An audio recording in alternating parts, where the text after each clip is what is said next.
नमस्कार दोस्तों, मैं हूं आपका दोस्त अंकित और मैं अपने चैनल पे आप सभी का एक बार फिर से स्वागत करता हूं। दोस्तों, आज का जो वीडियो है वो बहुत ही ज़्यादा इम्पॉर्टेंट है और ख़ासकर शेडिंग के लिए काफ़ी लोग ये क्वेश्चन कर रहे थे कि हमें शेडिंग्स के बारे में बताइए कि हमसे शेडिंग नहीं होती प्रॉपरली। रियलिस्टिक शेडिंग कहा जाए या इसको आर्टिस्टिक शेडिंग, जैसा भी आप चाहें। लेकिन बेसिकली काफ़ी लोग ये क्वेश्चन कर रहे थे कि कुछ एप्पल जैसा आप शेप बता करके इसको, क्योंकि कोई भी आप स्टिल लाइफ का कोई भी प्रोडक्ट उठा लेंगे, जैसे मान लीजिए ग्लास या कुछ भी ऐसा फ्रूट वगैरह, तो उससे सबसे अच्छे तरीके से आप समझ सकते हैं कि कैसे कहाँ शेड्स कितनी वैल्यूज़ देनी है, मिड टोन्स कहाँ देनी है, डार्क टोन्स कहाँ देनी है, लाइटर टोन्स कहाँ देनी है, और सबसे ज़्यादा हाईलाइटेड एरिया कौन सा होगा आपकी ड्राइंग में, और इनका फ़िलॉसफी क्या है, ये कैसे किस तरीके से हमें इसको सोचना समझना है।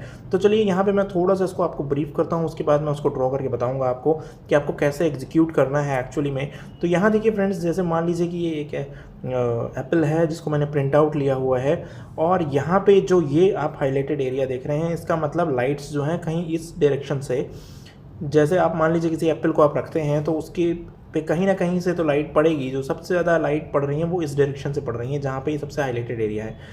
तो क्या होगा फ्रेंड्स कि जो इसकी शेड्स होंगी जो नीचे यहाँ दिख रही हैं, वो शेड्स जो हैं, और उन शेड्स की वजह से इसके एप्पल के ऊपर भी बहुत सारे रिफ्लेक्शंस होंगे। जैसे कि आप ये एरिया देख रहे हैं जो कि बीच का जो एरिया है यहाँ पे friends, you can see it very easily. This area actually is a mid-tone area and this area is also a mid-tone area, this area is also, जहाँ पे आप देख रहे हैं कि you can find very medium kind of tones are there. This is also medium tones, not the darker tone, not the lighter tone. These tones are the most mid tones area, and this area, this you can see here, यहाँ पे आप देख सकते हैं ये जो area है, this area is the dark tone area, also this area is the dark tone area। जो आप देख पा रहे हैं ये तो फिर अलग सब्सटेंस हो गया, इसको अभी हम हटा देते हैं, but we will talk only about this apple. So you can find this area is the dark tone area. ये एरिया जो है डार्क टोन एरिया है, ये एरिया भी डार्क टोन एरिया है।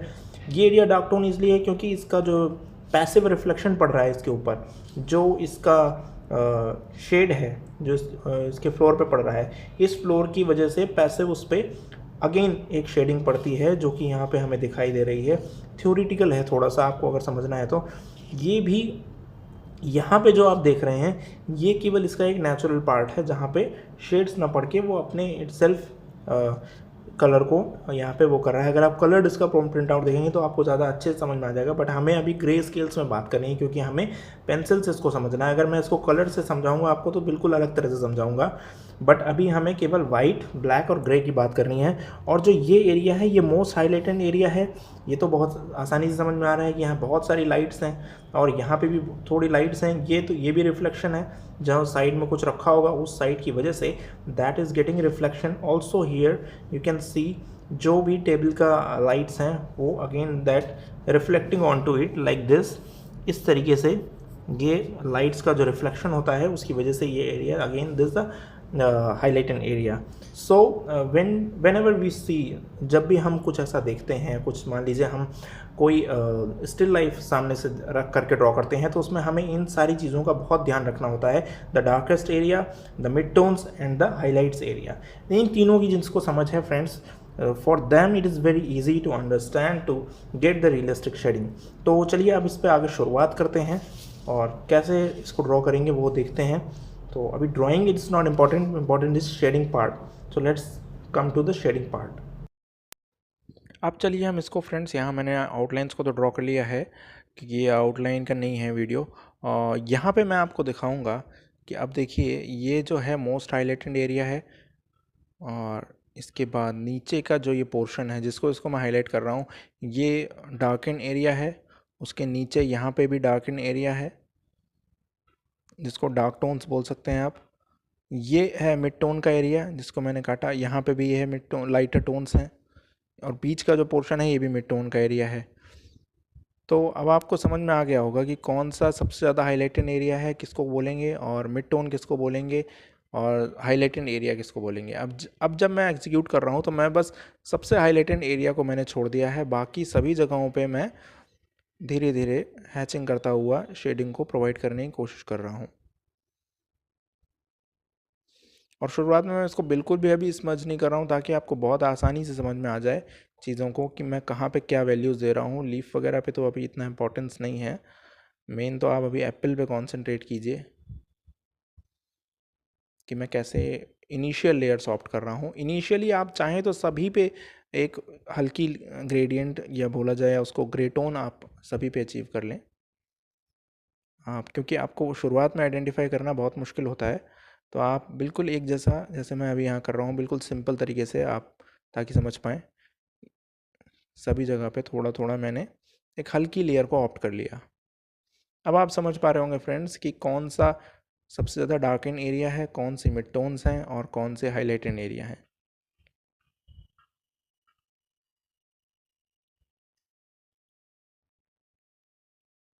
अब देखिए, जो मोस्ट डार्कन एरिया है, सबसे पहले मैं उसके डार्कनेस को अचीव कर रहा हूँ एक लेयर चढ़ाने के बाद। हमेशा इस चीज़ का ध्यान रखिएगा, एक लेयर आप चढ़ा लीजिएगा, उसके बाद फिर उस पर फर्दर डार्कन कीजिएगा एरियाज़ को। बिल्कुल शुरुआत से ऐसा मत कोशिश कीजिएगा कि पहले ही आप डार्कन एरिया को अचीव करने लगें, तो बहुत गलतियाँ हो सकती हैं और फिर आप उसको करेक्टिफाई भी नहीं कर पाएंगे, ये भी एक और प्रॉब्लम है। तो अब देखिए, जो मैं डार्कन एरिया है उसको, और सेम पेंसिल यूज़ कर रहा हूँ फ्रेंड्स। अगर कुछ लोगों को ये है कि कौन सी पेंसिल यूज़ कर रहा हूँ, मैं अप्सरा की 4B पेंसिल को यूज़ कर रहा हूँ, and I am using a flat brush. अगर हम चाहते तो इसको ऐसे ही हैचिंग कर करके भी फिनिश कर सकते थे, लेकिन थोड़ा सा रियलिस्टिक करने के लिए और आप भी समझ पाएँ कि शेडिंग कैसे करनी है उसको बताने के लिए मैं यहाँ पे इसको यूज़ कर रहा हूँ ब्रश को। हम चाहें तो फ्रेंड्स डेफिनेटली, बस थोड़ा सा टाइम टेकिंग होगा, थोड़ा सा आपको और लंबा वीडियो देखना पड़ेगा, बिना किसी टूल के भी हम बना सकते हैं इसको, और वो ज़्यादा भी अच्छा लगता है फ्रेंड्स। इनफैक्ट ये तो बस थोड़ा सा काम को आसान करने के लिए सारे टूल्स होते हैं, और आप इजी को हो आपके लिए, इसलिए ऐसा होता है कि वो सारे टूल्स आपको दिए जाते हैं, अवेलेबल कराए जाते हैं। अदरवाइज़ यू कैन डू, और इनफैक्ट जितनी क्लासेस हैं जहाँ पे आर्ट पढ़ाया जाता है, वहाँ तो शुरुआत में बिल्कुल ही आपको रिस्ट्रिक्टेड होता है कि आप कोई भी टूल यूज़ ना करें। मैं भी ऐसा ही करवाता हूँ। और ये देखिए फ्रेंड्स, ये अब यहाँ पे मैं जो फर्दर लेयर्स को ऑप्ट कर रहा हूँ, तो मैं अभी मिड टोन को इतना ज़्यादा नहीं छेड़ रहा हूँ, अब मैं डार्कन जो टोन है उसको ही मैं आगे बढ़ाता चल रहा हूँ। तो अब एक फ़ायदा हुआ मेरा, जो ग्रे टोन्स थी वो तो मेरी मिड टोन का काम करेंगी, और जो कि मोस्ट डार्कन एरिया था उसको मैं खाली, उसको मैं वैल्यूज़ को बढ़ाता जाऊँगा। यहाँ पे मैं नीडेबल इरेज़र यूज़ कर रहा हूँ, जो कि थोड़ा सा हाईलाइट करने के लिए, या जहाँ पे थोड़े से आपको स्पॉट्स दिखाने हैं एप्पल के ऊपर, उसको मैं अचीव करने की कोशिश कर रहा हूँ।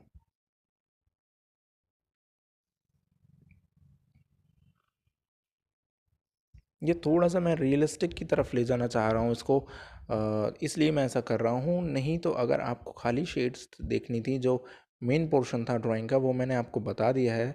बस अब मैं उसको, जो भी मेरे एफ़र्ट्स हैं वो बस उसको रियलिस्टिक की तरफ ले जाने के लिए एफ़र्ट लग रहे हैं। अगर आपको करना है तो आप डेफ़िनेटली उसको कीजिए, प्रैक्टिस कीजिए इसके ऊपर। लेकिन केवल शेड्स अगर समझनी थी तो मैंने आपको काफ़ी हद तक बता दिया, शेड्स के क्या क्या फंडे हैं, कहाँ पे कौन सी टोन्स आपको जनरेट करनी है और कैसे जनरेट करनी है, वो भी मैंने आपको बता दिया। अब बस हम उसके वैल्यूज़ को बढ़ाते चल रहे हैं, और उस पर कॉन्टीन्यूसली, मतलब लेयर बाय लेयर हम उस पर आगे बढ़ रहे हैं, और ब्रश यूज़ करके उसको, और सेम पेंसिल यूज़ कर रहा हूँ फ्रेंड्स। यहाँ मैं कोई भी पेंसिल को चेंज नहीं कर रहा हूँ, अभी बिल्कुल वही एक 4B पेंसिल है अप्सरा की, that is also only using for this thing. अब यहाँ पे मैंने थोड़ा सा, देखिए, एक वाइट पेंसिल को यूज़ किया था, which is white eraser pencil of Kohinoor brand, you can use it as well. उसको बस वहाँ पे थोड़ा सा वाइट स्पॉट्स, अभी देखिए मैं यहाँ पे फिर कर रहा हूँ उसको use. So you can use it and get benefits from it. अगर नहीं है आपके पास तो it is not a big problem, you can use, आप इरेज़र, जो नॉर्मल इरेज़र होता है उसको कट करके भी यू कैन यूज़ इट, और बहुत आसानी से आप, you can get the results as well. तो ये तो बस टूल्स हैं, तो फिर वी आर यूजिंग इट।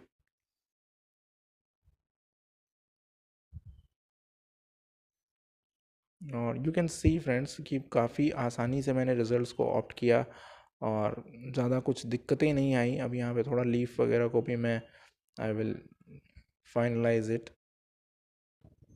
हमेशा एक बात का ध्यान रखिएगा फ्रेंड्स कि tools will only assist you, only help you to achieve more and more. They are not going to contribute in your drawing, enhancing your drawing skills. आपकी skills आपको खुद से ही जनरेट करनी है, और वो केवल आप एक पेंसिल से भी जनरेट कर सकते हैं. Even a single pencil you can use it. और बाकी जितने टूल्स हैं that will be help in different way. आपको जब आप कुछ सीख जाते हैं तो फिर उसमें आपको मदद डेफिनेटली करते हैं. बट ये नहीं है कि if you do not have that kind of tool you can't learn things. You can easily learn things. बहुत बेसिक है और आप सीख सकते हैं. बस आपको फोकस की ज़रूरत है, अपने पे बिलीव करना है friends, and you will definitely achieve it.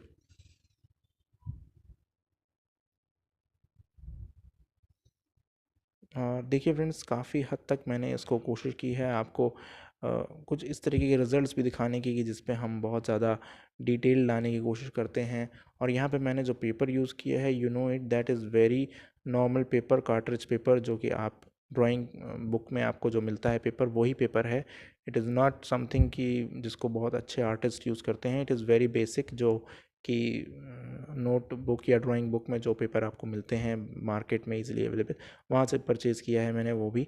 और ये देखिए, ये जो हाईलाइट किया मैंने इसको अभी यहाँ पे मैंने एडिबल यूज़ करके, जो मोस्ट हाईलाइटेड एरिया था वहाँ पे मैंने इसको फिनिश किया. तो फ्रेंड्स, अगर आपको वीडियो पसंद आया तो प्लीज़ चैनल को सब्सक्राइब कीजिएगा friends. Thank you friends. Thank you once again.